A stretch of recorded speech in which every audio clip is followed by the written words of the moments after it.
Well, hello, White Sox fans, and welcome to another edition of the FutureSox podcast. My name is Ian Eskridge. Joining me this evening is James Fox. How are you, James? I'm good, man. How's it going? We got a bunch of comments already here. Jeez. Yeah. Yeah, things are good.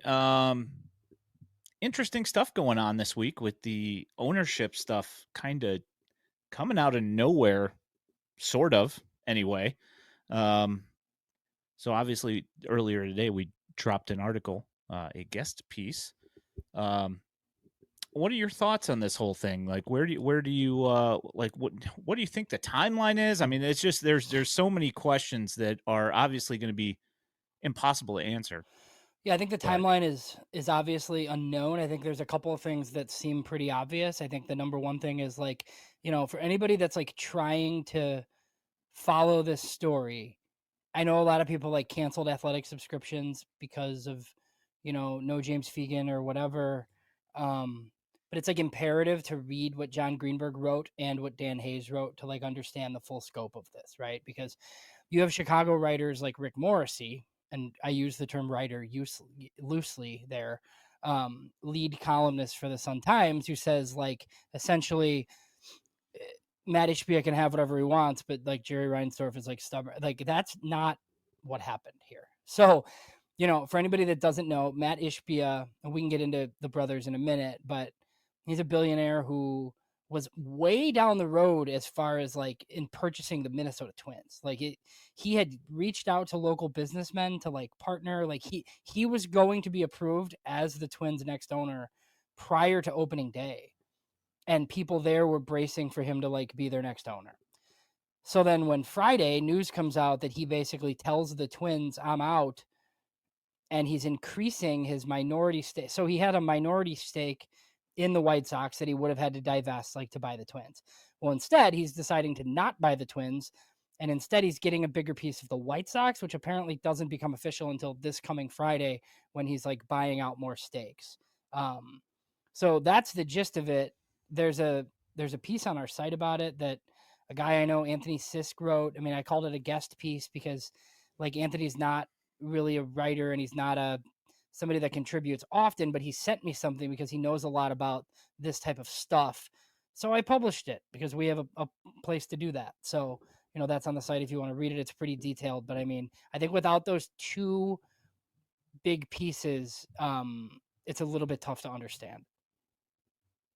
yeah, and like even if you go through the piece on our site, there's like a bunch of murky stuff. At least for me, like when you start talking about Cold you call know or calls or whatever it is, like Well, the I mean, yeah. I understand the call for capital to, when you're trying to do a project like that stuff I get, but the part of that is like when you start getting to the dissolution of some of the, minority owners, when you start talking about reducing their claim, Yeah, and their apparently stocks. yeah, apparently they're not being diluted anymore. Like that part was wrong. The fact that they're being diluted. So he's buying in at a 1.8 billion dollar share. So obviously for anybody that watches Shark Tank, like it's like the first thing you do, right? Is like we want 100,000 for 20%. So it's like, okay, so you think your company is worth 500,000, that sort of thing. So like if he bought 20% at 1.8 billion, I think it's like $350 million. I don't know that it's 20%, but my guess is it's enough for Reinsdorf to take that chunk of money and add it to like whatever the state might have been willing to give him for a stadium. And then that's your stadium money, right? Now, the big question here, the thing that hangs over everything is why would Matt Ishbia do, or Matt's the brother that owns the Suns. Why would Justin Ishbia do this? It's not for a Coke and a smile and to help Jerry Reinsdorf build a stadium.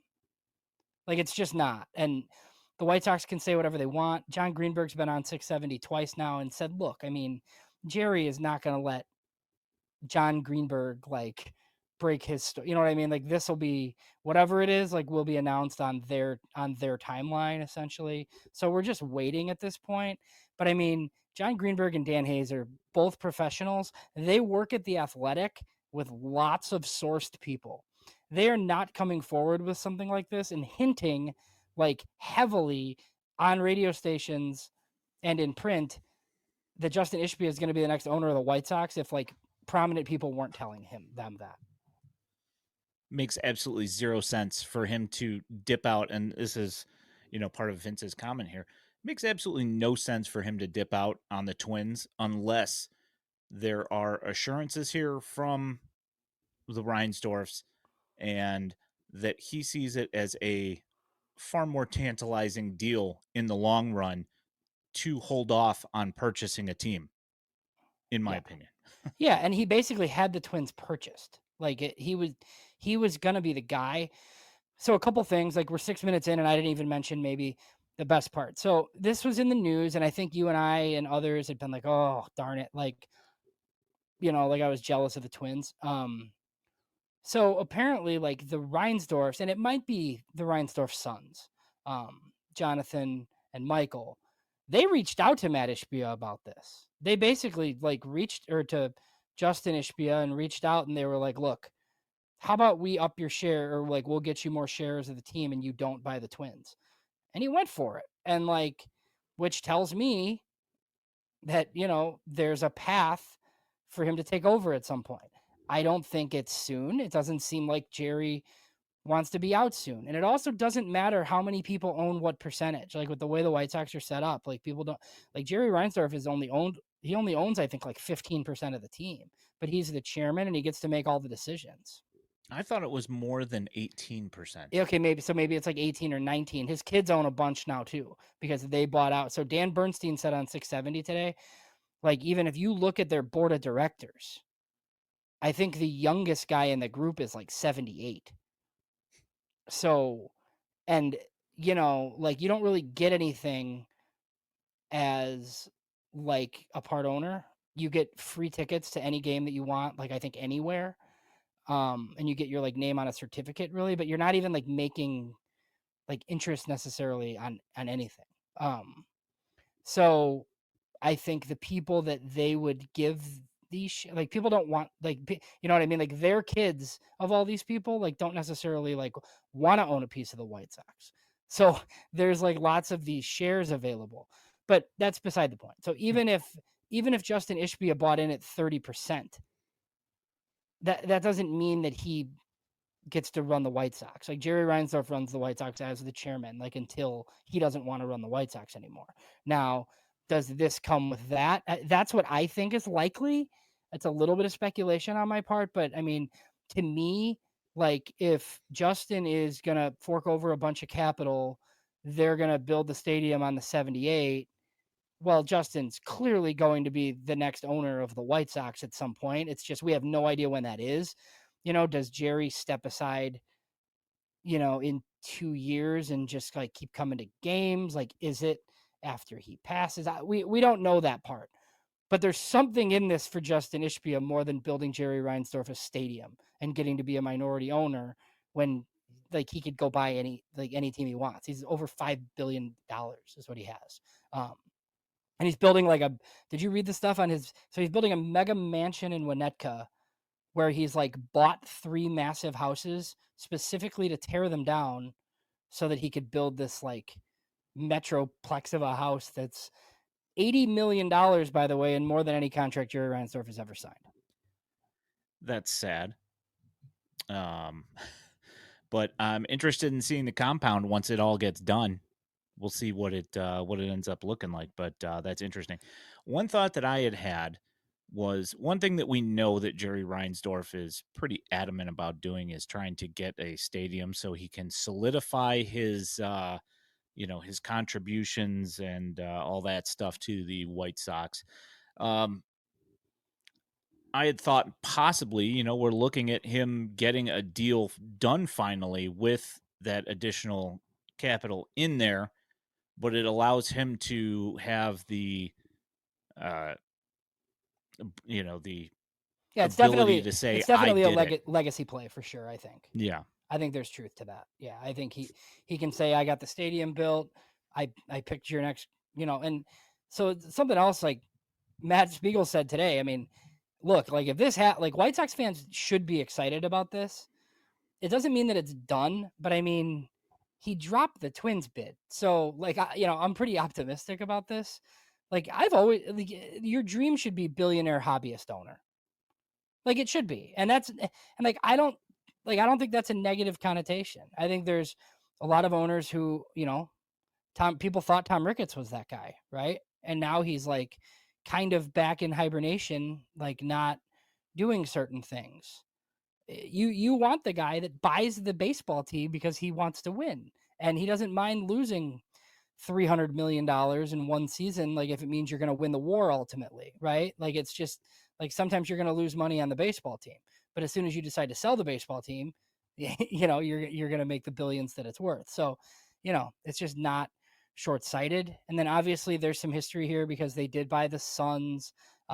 We can get into that too. Like just it's a totally different sport, so I don't really care that like maybe they're not doing that great of a job running the Suns, but their luxury tax bill is higher than any payroll Jerry Reinsdorf's ever had. So, Yeah, it's like I mean, $400 million or something along those lines. yeah, I mean, the first thing they did was trade for Kevin Durant and get all these stars. And yeah, it didn't work, but hey, at least they're spending, right? And the other Yeah. thing they did is they have like a $2 value menu at the Phoenix Suns games. Like, yeah, that's a good idea, right? So Yep. there's a whole bunch of stuff. I mean, um, I don't know that. So it was floating around that Ishbia would be the second richest owner in the league. I don't think that's true. Um, just based on like Rogers Center has more money, and so does like the Learners in Washington. I think now they don't spend it, so maybe he would operate like the second, right? But um, yeah, it's pretty fascinating. I do think the next thing that comes of this will be stadium news essentially, right? And then we'll kind of go from there as far as like a takeover. But I mean, even if Justin Ishbia isn't the chairman anytime soon, like if he could like put money in the team, that would be great, right? If he's like the next guy and he's fine with Jerry just kind of being the front man for a little bit still. I mean, it's something we're gonna find out why he left the Twins at the altar essentially. Yeah, I mean, at some point, I mean, you might be looking at a ESPN 30 for 30 about this whole thing, which would be awesome because I'd like to get all the details on it to see what the allure was here. Yeah, and there were some tweets. I mean, I included, I think, one of the tweets in the piece that Anthony wrote from Dan Hayes because Twins fans are not thrilled. I mean, I wouldn't be either, and I don't think they like how honest Dan Hayes has been. Where Dan Hayes has essentially said, "Well, you can own a team in Chicago, with basically a clean slate, new stadium, ballpark village, etc., or you could buy the Twins." And like they didn't really like hearing that, but that was kind of I mean, if the thing people need to think of too is like everything, like if this stadium goes in at the 78, everything you can build around the 78, right? These are all real estate deals. It's like you and I talk about this all the time where, like Tom Ricketts talks about how baseball is a bad business and you don't make that much money. And I don't really think he's lying about the baseball, but he's not counting all of the other stuff like around the ballpark that he's making money on. Like he's just not. So like these are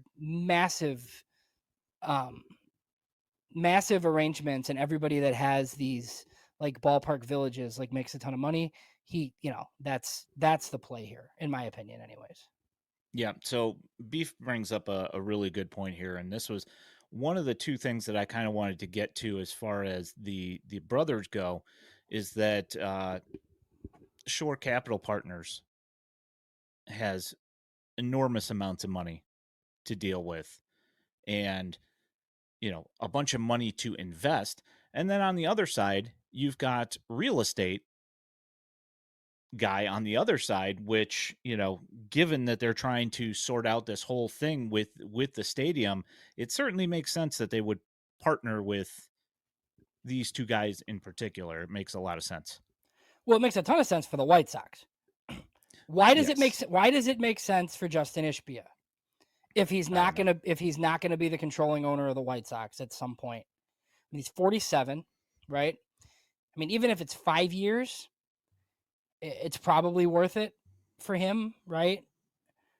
but I don't believe for 1 second, like, what Scott Reifert is, like, trying to sell, that this has nothing to, because it's just, you know, and Dan Hayes and John Greenberg, and they talk to a lot of people, and they've been on local radio basically saying that, like, everybody that they've talked to would be stunned if there's not, like, a path towards ownership here, except for anybody that, like, is with the White Sox. Their company line in motion right now still. And look, if if the move's not happening until Friday the 28th, which is this Friday, maybe they can't say anything and it's just, the story kind of leaked and whatever, and we'll get some more news on that.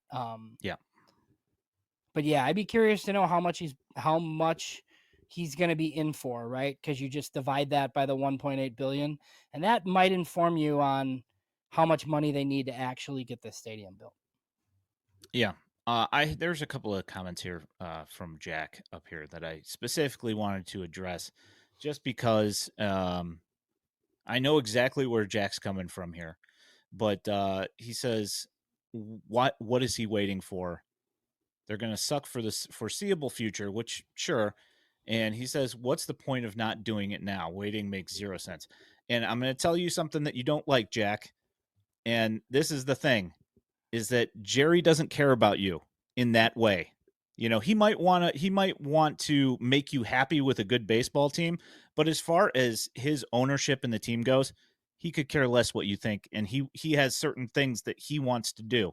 So he's going to take care of those things, and that's his prerogative. I mean, as the chairman of the organization. Unfortunately, we'd all like to see the change go through now, but Do you think Reinsdorf's got another labor deal in him, or do you think there's a chance that Ishbia becomes like a front-facing person prior to that?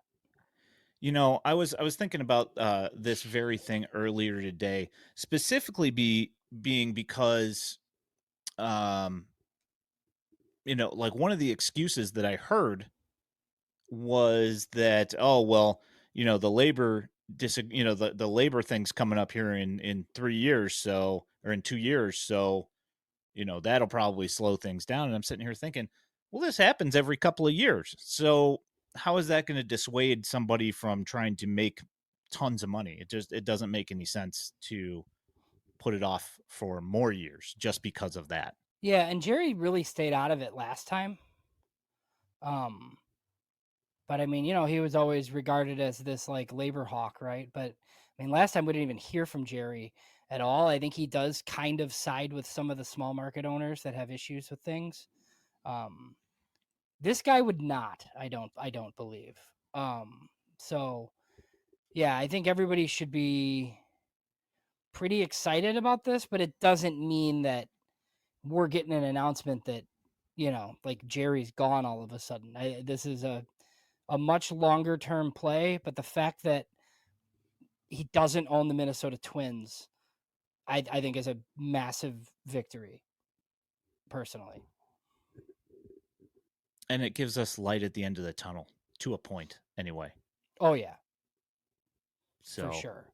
that Yeah, I that mean, makes this me like happy. I'd be totally fine with. I mean, if these are like the next like decision makers, fine. You know, Yep. uh Ted asked a question here. He says, who's teaching all of our left-handed hitters these ugly swings? oh, it's early. Yeah, big leg kicks and all that stuff. Yeah, I get you, Uncle Ted. I get you. There's certainly some work to be done. We'll see what happens here over the next couple of weeks. I was told the But pitchers were ahead of the hitters. What happened? yeah, I don't know. I always heard the same thing, but it doesn't appear that way unless your name's Mason Adams. Yeah, he was pretty good. Yeah, he was awesome. Grant We'll get Taylor to looked that pretty later. good. Yeah, he Yeah, looked there's a good whole too. bunch of guys. But yeah, no, it's and Shane Smith got cut today, by the way. So no, I'm kidding. I'm kidding. Yeah. The overreactions on Twitter, though, the guy that they claimed is he's gone because he couldn't find the strike zone in his first inning of work. I Yeah. posted, about him coming out for the second inning. And of course, there was a retweet that said, "Nah, we're good. We don't need to see him for a second inning." And he comes out in the second inning and has a great inning. So, going directly in the face, like his first inning was like the opposite of everything that he normally does, which is command the zone really well and get outs pretty quickly. And he was just struggling pretty hard. Happens. Yeah. Our guy Danny has a question on Justin Ishbia, Does he? just about the Suns, like just because I saw this too. Danny posted on Twitter um, just that he thought like some of what they've done with the Suns is questionable. Like I get that. I think the leagues are just vastly different. Matt Ishbia came in right away and traded for Kevin Durant and made a bunch of other moves, and obviously like Bradley Beal is there, and like it hasn't worked. But they've spent a ton of money, and baseball, like there's no salary cap, so I think that's what you want, like somebody that's not afraid to, and it's not even necessarily money on payroll, it's just having everything that you need, right? Like some of the things that, what's that machine that they just bought for Ryan Fuller, right? Like those are just, Petrojet. yeah, like those are just the sorts of things where like you're not going to have to go beg your boss for that stuff, because like what do we need to operate all this stuff? Okay, good, buy it. Like that's just kind of the way it goes. I feel like when you have like somebody with deep pockets, like you just like don't have to cut corners and do any of this stuff. But yeah, I mean, it would be nice to sign big free agents. Like there's no reason not to. Like the AJ Pierzynski was on the radio today too, and he said that the White Sox should be what the like could be what the Cubs should be, essentially, like in a central division, like a behemoth to all these like small market clubs. There's no reason they can't do that with somebody like this owning the team. Yeah, I think that comparing Major League Baseball to the NBA is also rather difficult because you can get there's only 5 guys playing at once. So no matter what you do, if you get guys that don't work well together, they could be all-stars every year in other places, but when you assemble them together, Voltron does not appear. You just don't have that team that just puts everybody away. It happens. NBA is hard. Yeah, it's really hard. I mean, if you don't have like one of the best players in the world, like you can't win a title. Baseball's not necessarily like that. It's friends with This Isaiah Thomas. Yeah. as in Rex says, Matt Ishbia is friends with Isaiah Thomas, who has demonstrated an amazing ability to spend lots of money for a terribly constructed roster. Yep. That is correct. Yep. For sure. um, you got anything more on this No, Ishbia saga? no, I don't think so. I think I think the article on our site's pretty good. I think the two at the Athletic are really good, very informative. Obviously, I think thinking of this from the lens of why would Justin Ishbia do this, I think it's just the most important way to think about it, rather than you know what the White Sox PR department is saying about it, like as of right now, because I think the way this is headed seems kind of obvious, like regardless of whether there's like a press conference or a press release or word from the team on it right now. James says, man, if Ishbia bought the team, never would I ever have to watch the Sox fail to spend all of their international budget.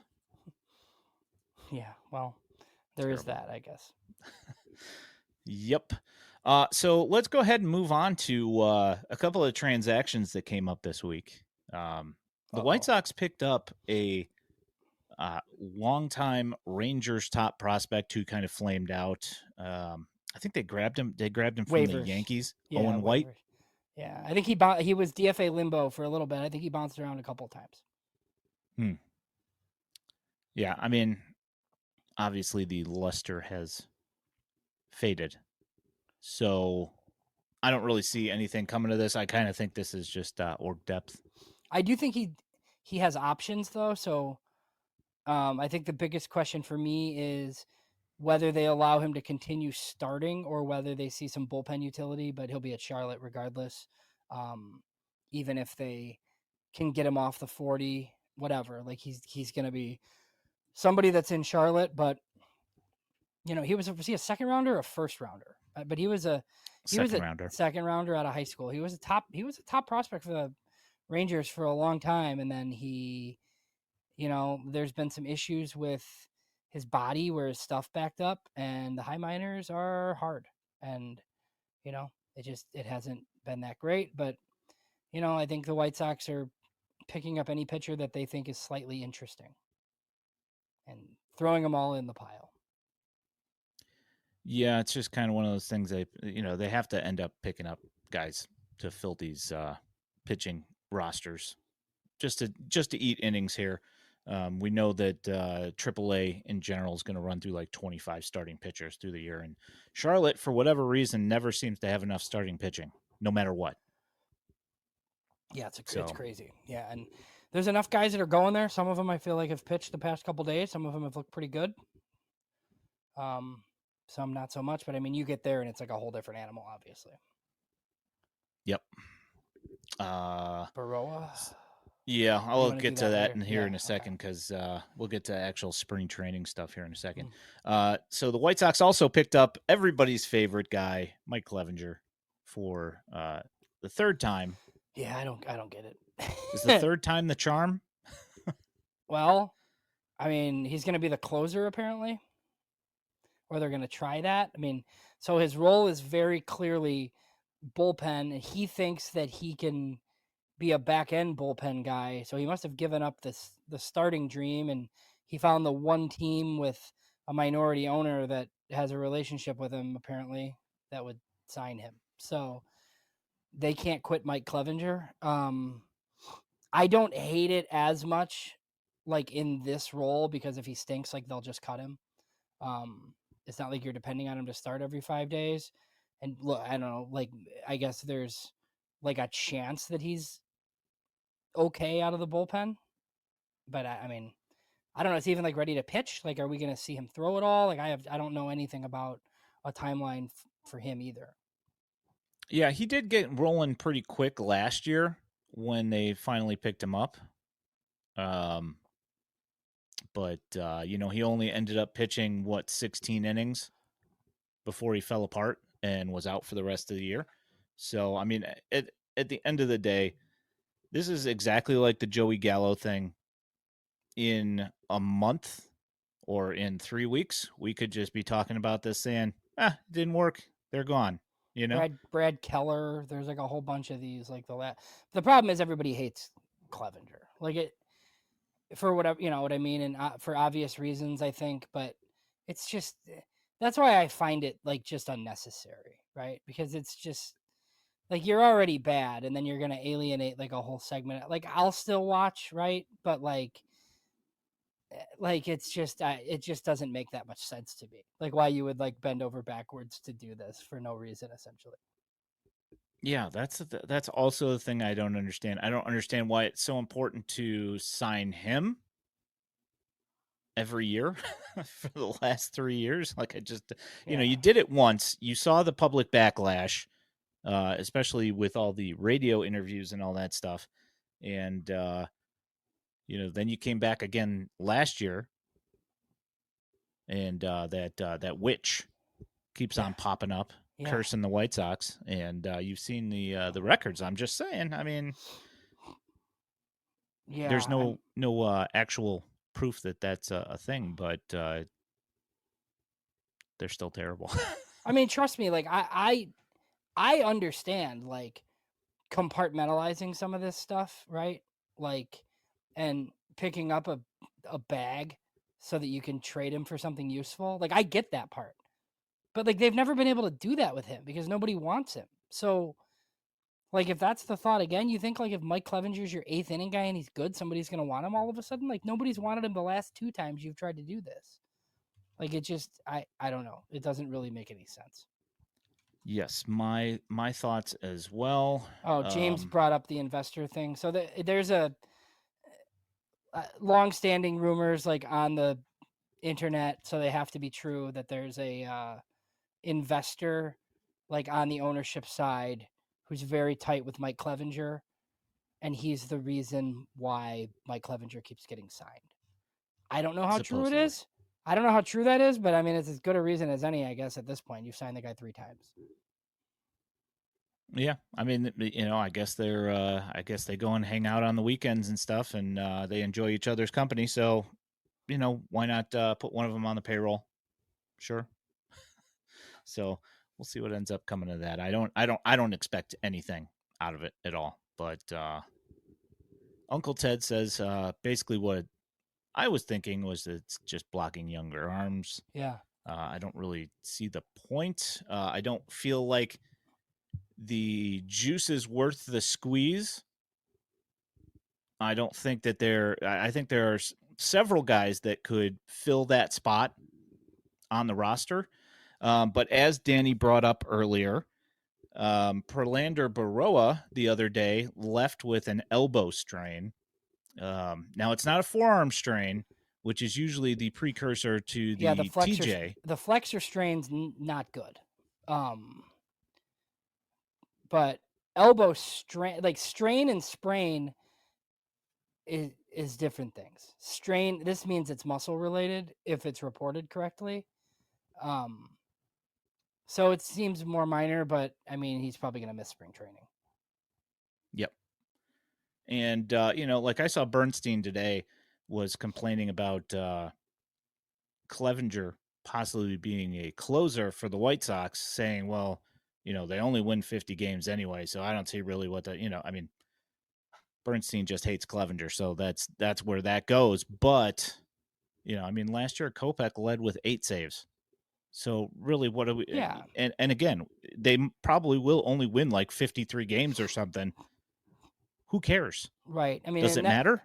no, and if Jordan Leisure or Peyton Paulette or Addison Coffey or one of these guys is like bursts onto the scene and they're like your next closer, I don't think Mike Clevenger's gonna stand in the way of that from happening. Like, I just don't. Like, I I just, we don't. I mean, like, I've seen people that think Justin Anderson's gonna be the closer. It's like, like what are we doing here? So I think he'll be in the mix. It's a long spring training. We'll see if he makes the team. Who has more White Sox appearances this year, Mike Clevenger or James Karinchak? Oh Right, man, tough one, right? Maybe yikes! both are zero, Thanks, possibly. Cleveland. But yeah, And I don't think James Karinchak at 93 is going to work. he did not look very good. But I mean, who knows? Maybe it's just because it's early. It's still spring training for everybody. Also, I just saw this earlier when cruising the transaction line. Ward Quellen Vasquez, the White Sox signed a Guardians cast off Oh, from the minors to a minor league contract. So I looked at his numbers. I was not impressed. But then again, I've never seen him pitch, so I don't really know anything about him. But I just literally just saw it. I'm gonna have to go and look and do some video research.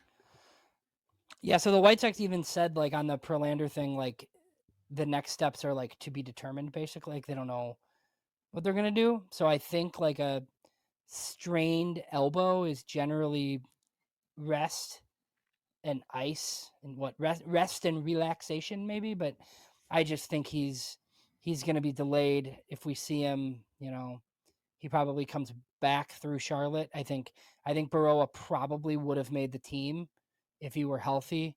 But I mean, you could kind of tell the other day, and there was a interview done somewhere that I read with Bannister, who said that Baroa was already hitting like 97 or something, 97, 98. So then when he was throwing as slow as he was in the game, you could kind of tell he was straining a little bit. It like didn't look great. Yeah. And, Uncle Ted says, I heard he was already pumping 99. Did he ramp up too early? You know what? I don't think so, because when you see Grant Taylor going out there, he's hitting 101.2. Yeah, just So, ridiculous. yeah, I don't really have an answer. So here's one that came in between last week and now. You talked to him, Blake Larson. I did. So there's last year's Comp B pick who is out with TJ just had it what 2 weeks ago. Yeah, 2 weeks ago. So you'd know more about timeline for that, but it does seem like the White Sox aren't that concerned as far as like his career, right? Like Tommy John's one of these things now that you just kind of bake into you taking the pitcher. Like it's one of those things where it's just never a surprise. He was probably going to be limited to around 50 innings in Arizona anyway. So, you know, the argument can be made that like if you have to have it, now's as good a time as any. It sucks for the kid to start your career that way, obviously. Yep. He can do a lot of strengthening activities and stuff, which might help him. In like, look, I don't think I don't think this makes him any less of a prospect. You just have to wait longer. But some of these high school guys without innings like this just take forever anyway. So it's not like he was going to be throwing 100 innings this season. Yeah. Yeah. It. I mean, again, yeah, he's probably just going to be throwing in Arizona, but at the same time, you'd like to see those innings out of him, even if you only see, you know, 20 innings at the end of the year in Kannapolis or something. But yeah, another one that is unfortunate. So spring training overall, do you have any particular people you'd like to talk about? If you've got somebody that you've got questions about or statements, go ahead and throw them in the comments. We will be looking. Yeah. I mean, I've learned that the White Sox screwed up by not taking Jack Caglione apparently because he's going to be a mega superstar after one home run in the Cactus League. I mean, he did hit it pretty hard, but then again, it was Mr. Magoo did throw a meatball right over the heart of the plate that He did. made it Yes. fairly easy on him. Yeah, and he might be pretty good, but you know, I don't know. I think it's fine.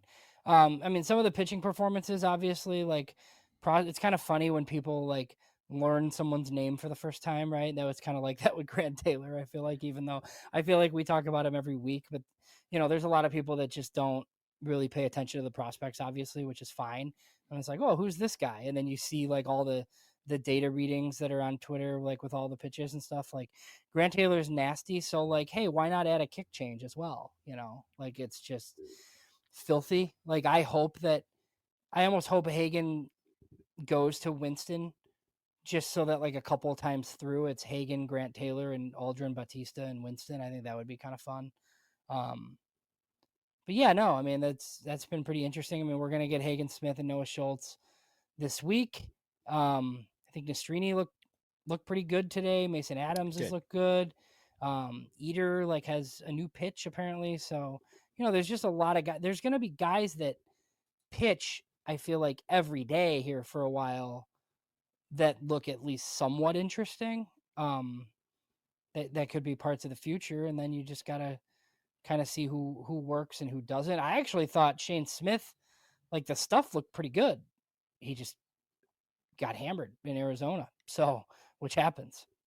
I mean, not really though. I mean, he had a couple of walks and then I think two singles. Yeah. So I mean, it wasn't even really that bad. It was that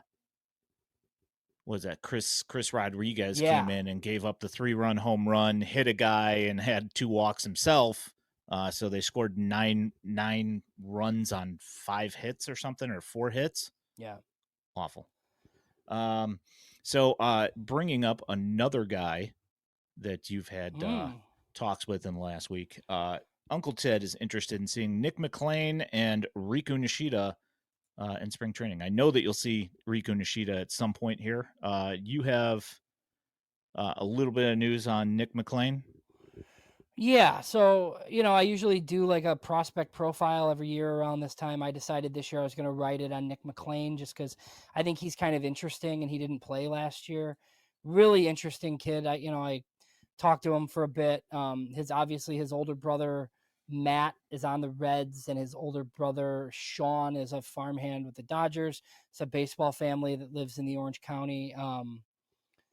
And you know, just in the piece I'll have some stuff on that, like this party that his mom has every year. But this is like a pretty intense kid. It's like the youngest brother of 3 that are all professional athletes, so you can imagine like just some of the competitiveness. But you know, the gist of his story is you know, he was a California prep, went to UCLA, had a pretty serious back injury and didn't play, redshirted his freshman year. Then he transferred to Arizona State, where his brother Sean was. Had a pretty solid year for Arizona State, was going to be their center fielder, and then he broke his hamate bone. Then he On went and both sides. Wasn't it well, on both well, hands? well. So he's a switch hitter, so he broke it. I don't know. I think lefty, whatever. Like so, his bottom hand, so his right hand.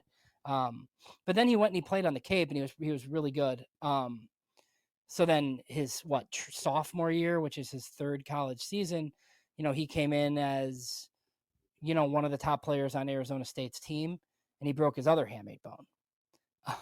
and and the thing that's interesting about it is he basically rushed back from a surgery in 25 days and played, which is pretty much unheard of. He Yeah, so still his had power dropped, but his numbers were still pretty good though, right? his numbers were, he hit 12 homers somehow. Yeah. And his numbers were pretty good. So like the White Sox feel like he's down some weight because he said he put weight on, you know, he was playing right field. I think the White Sox are going to try to play him in center.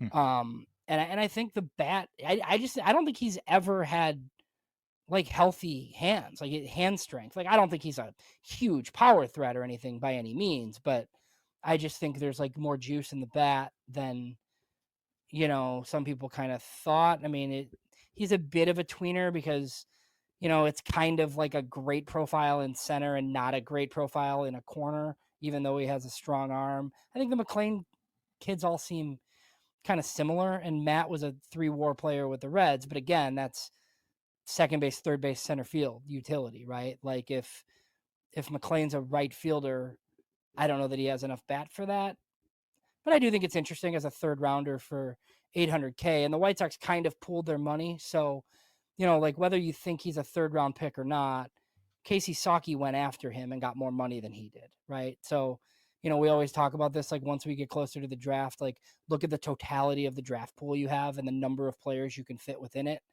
Nick McLean was one of those players. One of the other things that's interesting, and I don't want to give the whole piece away, but just that he didn't think that he had a ton of contact with the White Sox pre-draft, and then they were the ones that took him. So, you know, some of that stuff's like fascinating. You just, as area scouts, you do your homework, right? You don't necessarily have to talk to the kid. You're talking to his family and his coaches and all these other people, and maybe you have enough information, like without a sit down. So, but he was happy that he got it. That he told me that when he got back to his TV, because the Boris agency called him, he saw that Colorado and the White Sox were both coming up, and they were both Arizona teams. So he was thrilled about that.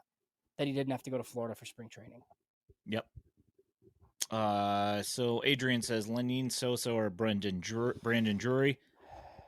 This whole thing's gonna be it's gonna be tough. I don't know. I mean, I think Brandon Drury has some utility on this team, but like it's like I don't know who's playing second. I mean, is Josh Rojas playing second base? Like, is Sosa playing second base? Like, it's going to be tough. I mean, Sosa's out of options. Like, my guess is he's not a priority. But I just don't know. And maybe Brandon Drury's nothing, and this is just his last shot, right? I think there's some utility for him on this roster to face lefties, but I don't really know that for sure. Yeah, I mean, there's this whole spring training is going to be very interesting to see who ends up where, because you know you got Lenine Sosa, Brandon Drury, Josh Rojas. You've got Tristan Gray, who's looked halfway decent. I mean, I don't know what to expect out of him, but he's been a name amongst the prospect people for years now. So I wouldn't be surprised if all of a sudden he's like, hey, I'm ready to play baseball now. And he turns into a halfway decent player. It's entirely possible. There's just so many names. Well, he had some issues last year with the Angels, and he was out of whack all year, basically, like mechanically. Drury liked some of the work that he put in with Marcus Timms like a couple years ago. So yeah, there is a lot of futility, Vince. That's a good one. There was a question about Benintendi I want to answer from Wolf Larson. So this is a debate that I've been having, I guess, like internally and with just some people that follow the White Sox. So he had kind of asked how often does Benintendi DH? To me, hopefully like a lot because he's a bad outfielder. So like Benintendi was really bad last year. Obviously, like I think people remember like the power surge in the second half and think that he was a little bit better. Um, but I mean, he had a 99 WRC plus against righties, and I think it was in the 70s. Like Benintendi should never face left-handed pitching. I don't care what his contract says. There's just no reason for him to ever face lefties. And they have now Michael Taylor and Austin Slater. Austin Slater should never face righties. So, you can create natural platoons.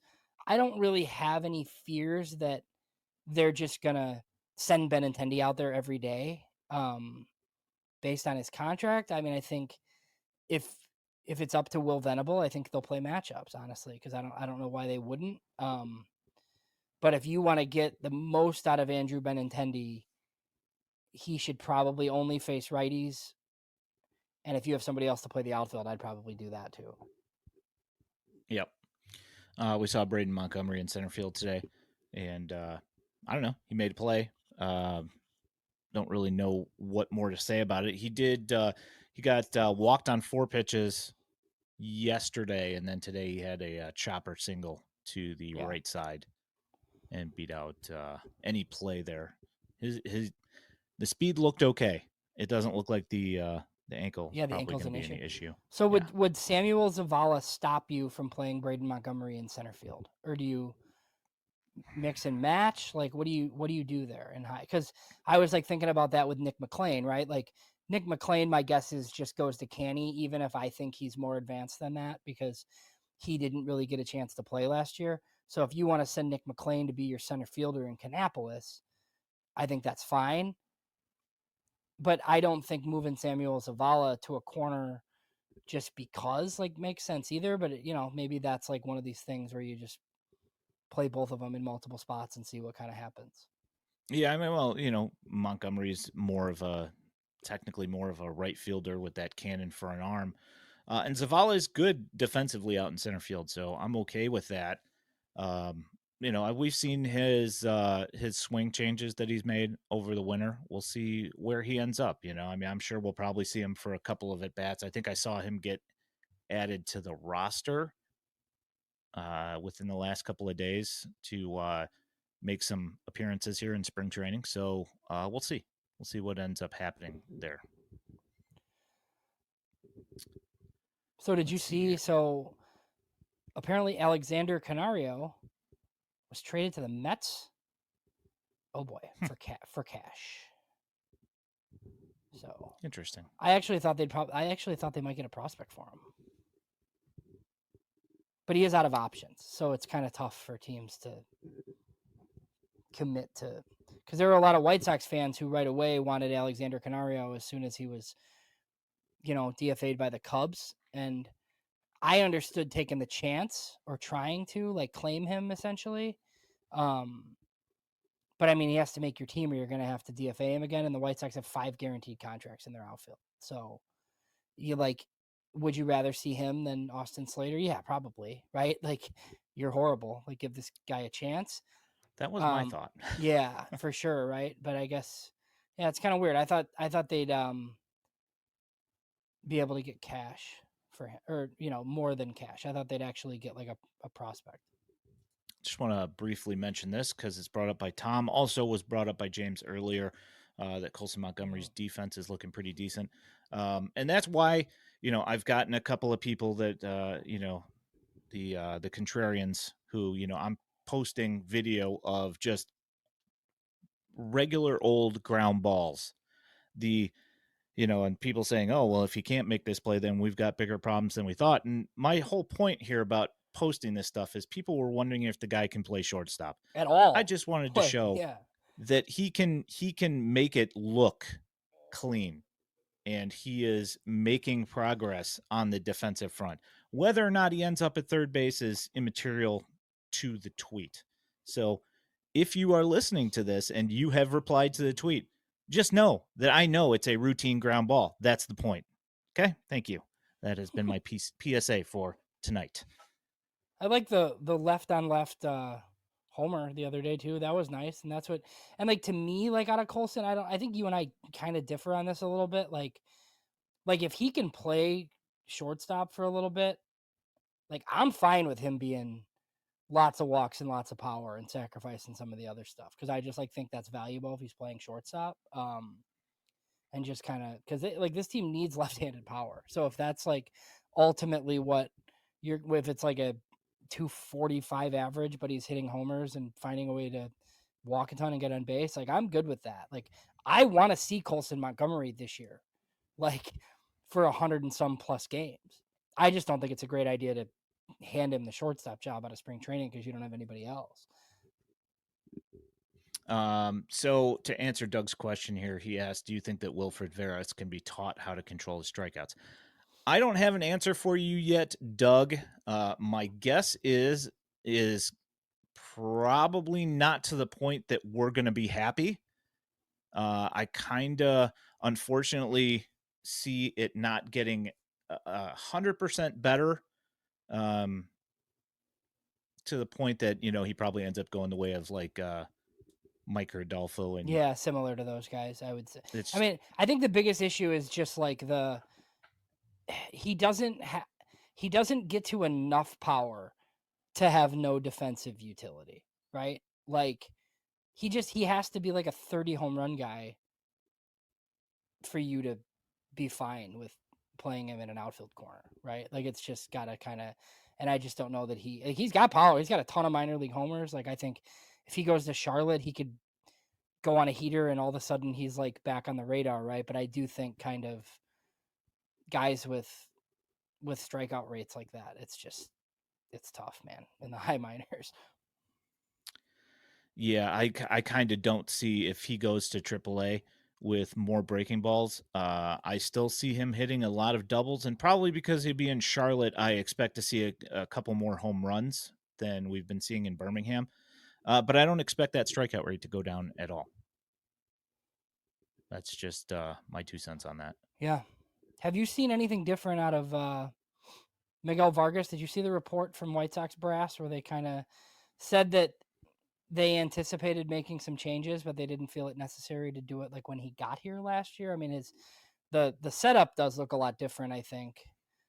It And looks a he little, and yeah. he looks bigger. Whether it works, I don't know. But I mean, we've talked about this before. I mean, this was a very productive guy, like in the high minors, and obviously it's Pacific Coast League. To the point where he kept coming up to the Dodgers and like not being very good. So there's a chance that he's not very good, but there is some pedigree. So I'll be kind of curious. I do think he's going to get an opportunity, like similarly to what we kind of talked about earlier. Like I don't see a scenario where Vargas is not on the team at least to start the year. It's just a matter of whether that's at third or kind of doing something else. Yeah, I thought he made a nice adjustment in his swing to drop that liner into left field today. I don't know. I thought he put together some, at least competent at bats. What that again, we're talking spring training here. The pitcher's probably not at his best. Vargas probably isn't at his best, but he did manage to get on base. So I'll take that. All right. So anybody else that you got in mind to talk about here, other than Mason Adams being completely awesome, having an 8 pitch inning today with 2 strikeouts? Yeah, Mason, pretty good. I don't know what that lines him up for as far as like when his Charlotte start will be, but that'll be, you know, must watch for you every 5 days. Yes, indeed. Well, I'm just gonna break this to you here, James. I watch everybody every five I days. I know. um, so White Sox so far winless. I I'm hope they just go. gonna I throw hope that they out. go winless in the spring. How great would that be? I would laugh a lot. Yes. Oh, Steve brings up Jake Eater looked good too. He did look good. I will say though, this has been one of the issues with Jake Eater is we couldn't see where the pitches were, but judging by the pitch tracks, everything was coming in high, and that was part of his issue last year, is that he was leaving everything up and guys were just teeing off on it eventually. They might not do it in the first inning, they might not do it in the second inning, but you know, yes, he was Uncle Ted. He was a Hmm. stud. So Major League Baseball happenings, and I just wanted to bring this up because there's a bunch of stuff going on here. Sean Manaea, oblique strain. Freddie Montas or Frankie Montas, lat strain. So their pitching right now is kind of in a weird spot. We had talked about them grabbing Jose Quintana, but now I've seen a bunch of stuff saying that they're not going to re-sign him for whatever Yeah, reason. they're just gonna go with like what they have essentially. They have like what Griffin Canning, and they got some other guys like I don't know. I mean, they could always trade for somebody big, right? So we'll see. With what? That's always my question with the Mets. I am not enamored with their system at all. Yeah, it's not I don't great. know who they're going to trade. You know, Yeah, but they're so willing to take on money though. that they are. But maybe they could get Montgomery from the Diamondbacks Hmm. since he hates it there. But then I guess it's at least it's not the Yankees, but he'd have to go back to New York. That's true. Um, so sticking with the Mets, uh, Nicky Two Strikes Ooh, made a play in the field against the Nats yesterday, and he immediately came off the field. Um, they thought he had like a separated shoulder or something. Turns out it is a fractured shoulder, and he will be out for a real long time. yeah, it's not good. So hits keep coming for that dude. I feel bad for him. I mean, regardless of his failings here, that's just tough. Yeah, Mr. 300. Is that what you put earlier? Like, Yeah, Mr. 300. you know how many career hits he has? 238. I looked it Yeah, up you looked earlier. earlier. Yeah, just to make sure your joke wasn't off. Yeah, Yeah. this Just knock dude, 1 0 off of this his dude t-shirt. wore Mr. 3000 t-shirts. He might not have 300 big league hits in his career, like because he cannot stay healthy Yeah, that's because tough. he's like the size of one of those trolls dolls. So I don't know, man. Nerf and trolls.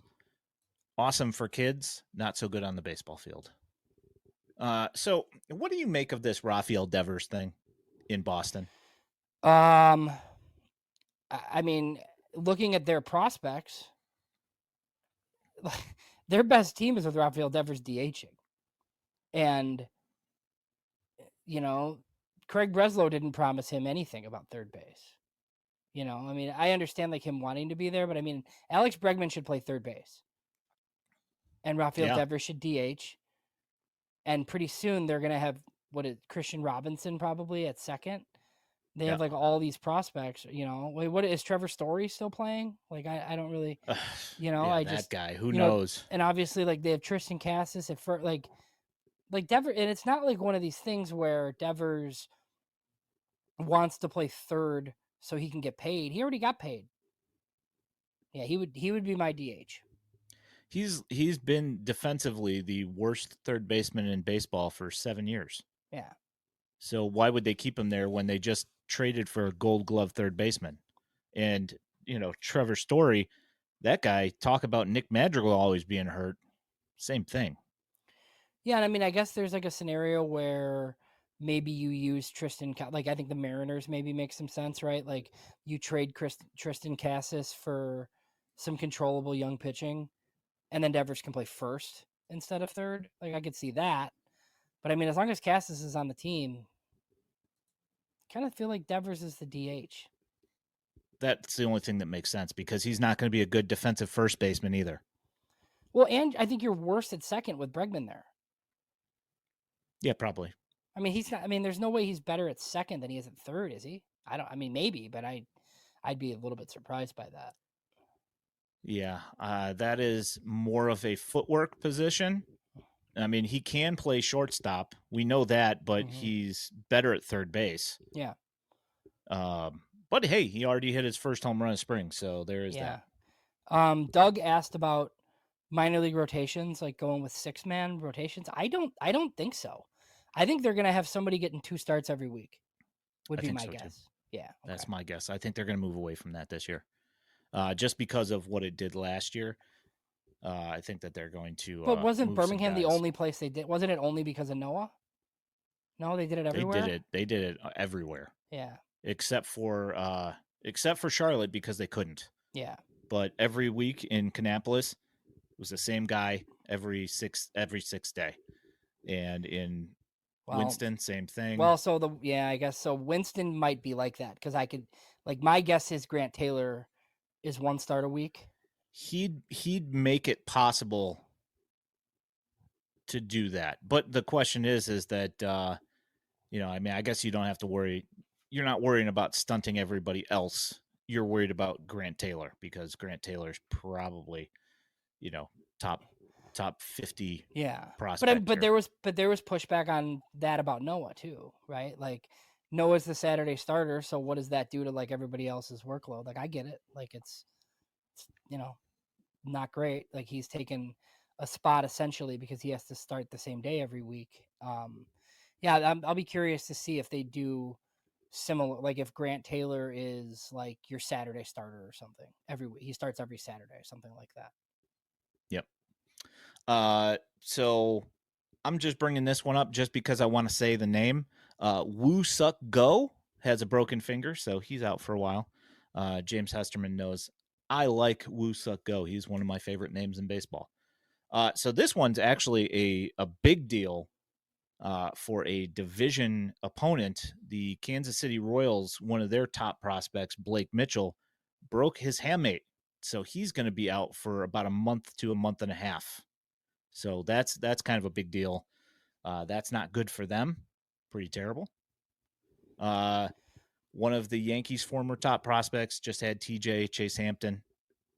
So that's also a bummer. And Somebody I saw with the Rangers today that I had never heard of, but he was a top 50 prospect in baseball to a right-handed starter. Went down with Tommy John as well.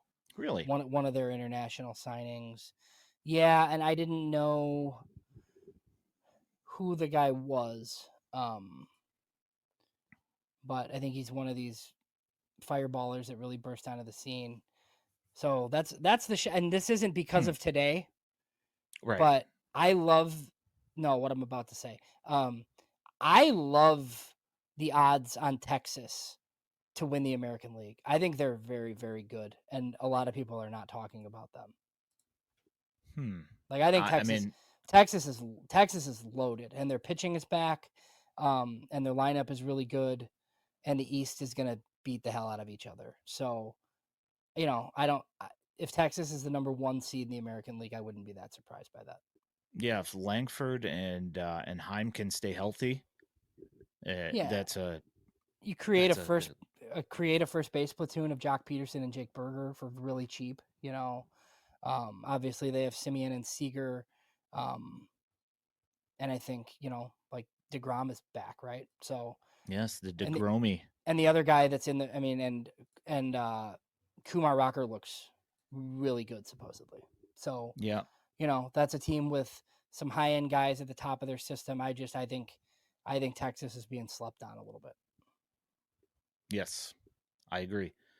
Uh, also, just to throw this out there, another one because I was just talking to somebody about it the other day about how it's completely sapped numbers from his career. Giancarlo Stanton out again with elbows now, both elbows. He's got some sort of problems with his elbows, I guess.